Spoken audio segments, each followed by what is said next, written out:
Guys, wanted to do a new video on how to move the waist. So there's three main steps that I've been working on over the last few years. Step one is move the waist very simply, very broadly. What that looks like is before you do a move the waist before you're moving any part of your upper body. So in the form here, when I start, move the waist right, then the arms. Move the waist, left, arms, coming up, left, arms, right, arms, here, right, arms, left, pull back, right, out. Okay, so the waist is always being moved first. What this does is it starts to create a base for your arms to move off of, right? If you're here and you try and move the arms before moving the body, before moving the waist, the arms have no foundation.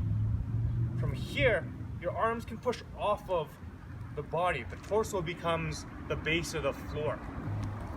So moving the arms after moving the waist starts to anchor the arms to the torso. Rather than your arms floating out and moving independently, now there's a structure for them to follow. Okay? Step number two, make sure that your movement is represented on the bottom. So what this looks like, if I give an example of white crane here.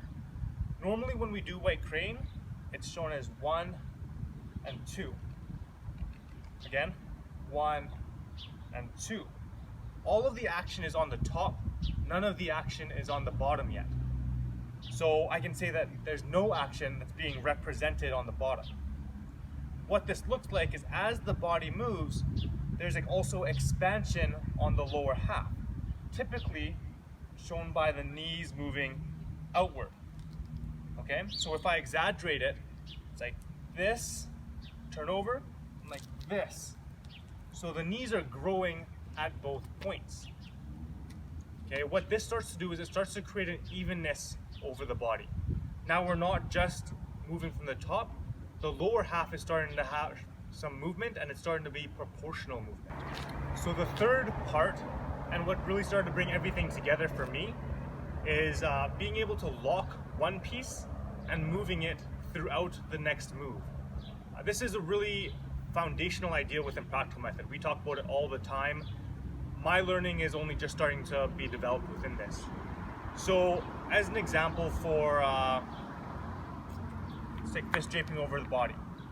So what I used to do is only lock one piece and pull away from it.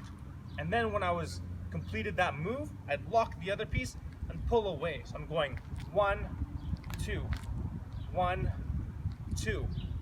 But by locking one piece continually, I'm continuing the stretch, and now I hold that lock as I start to move and lock the other piece. And what I realized is this is now the quad moving exactly like the shoulders are, in the fact that the quad is now turning over the same way that we turn over on the shoulder. And when we can lock it at one point and start to move on the other point, we're creating that S-curve that we talk about being for the circle. The result of this is that all move starts from the bottom. I'm no longer using my top to pull and stretch the bottom. Rather, it's starting from the bottom and proportionally moving from the top. What I've been finding is that my waist is starting to feel a lot bigger. My shoulders are moving inside of the waist because my shoulders are only moving as a function of the waist. So this needs to be done throughout the entire form, especially moving the waist, hands, waist, hands. Be able to complete this throughout the whole form, which is a good starting point.